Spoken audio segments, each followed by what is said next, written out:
mantan direktur TKN, berharap Pak, ke depan ini silaturahmi ini tidak hanya kita bersilaturahmi, tetapi ada satu kegiatan di sisa 3 tahun masa pemerintahannya Pak Jokowi.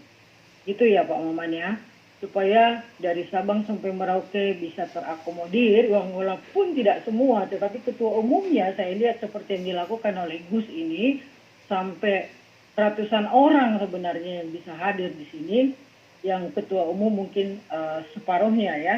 Nah, artinya satu suara, tidak, relawan itu kan begini, ada yang dari segi dana, ada yang dari segi waktu, ada yang dari segi tenaga. Nah, ini semua namanya sudah mendukung. Bukan berarti hanya yang 30 organ Pak yang bisa dipanggil keluar masuk istana. Nah, relawan-relawan yang lain ini perlu. Nah, itulah untuk relawan. Harapan saya sebagai relawan, saya menginginkan ketika kawan-kawan di atas sana salurkan suatu pekerjaan, suatu kegiatan kepada kawan-kawan relawan yang di bawah. Karena tanpa kita kawan-kawan relawan di atas itu tidak mungkin bisa naik juga. Karena kita melakukan itu. Gitu ya Pak Maman ya, supaya ada kelanjutannya. Ya, itu sangat-sangat saya harapkan. Apalagi kepada senior-senior saya ini, Pak Yanes Joshua nih, kami waktu itu ya Pak Yanes berharap bahwa cita-cita Bapak sebagai wakil KSP sampai detik ini saya dukung Pak. Saya jalin komunikasi dengan Pak Muldoko, tetapi mungkin belum terbuka hatinya Pak. Dilalanya kemarin ada soal Demokrat ya Pak ya. Jadi mohon maaf saya tidak maksimal pada saat itu karena apa, juga COVID ya Pak ya. Oke, supaya tidak lari dari tema kita hari ini adalah harapan relawan kepada Presiden Jokowi. Subtema kita adalah jangan pernah lelah mendukung mimpi Presiden Jokowi mewujudkan Indonesia maju.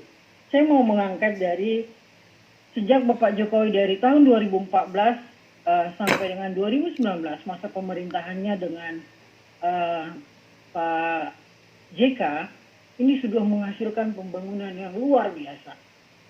Contohnya saya orang Sumatera. Dari dulu, masih kecil dulu saya, SD, sudah berharap begini.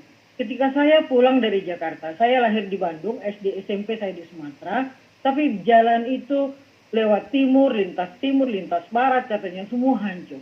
Tapi sekarang yang saya rasakan adalah ada pembangunan tol. Ya, sampai nanti mulai dari Bakauni sampai ke Aceh.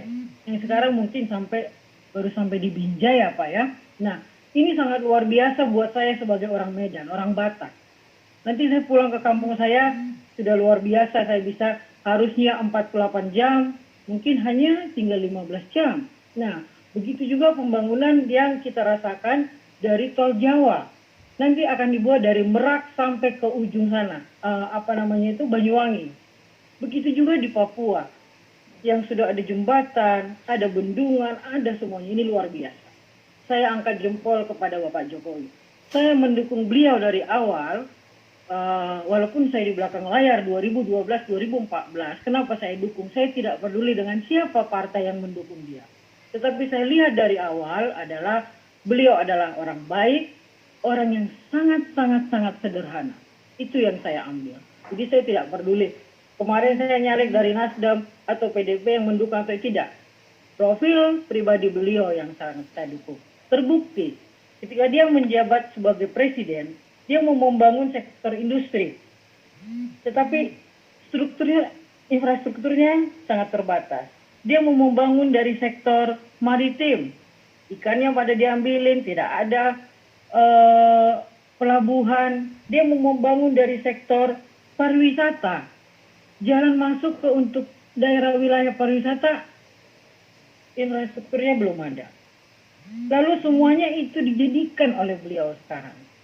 Ya, pembangunan itu sungguh luar biasa yang kita rasakan. Nah, setelah dia bangun yang sampai sekarang, mungkin nanti tahun 2024 ada beberapa target yang saya sampaikan tadi, Merak sampai dengan Banyuwangi, terus Bakauni sampai dengan Aceh, itu di 2024 sesuai dengan perencanaannya beliau akan selesai.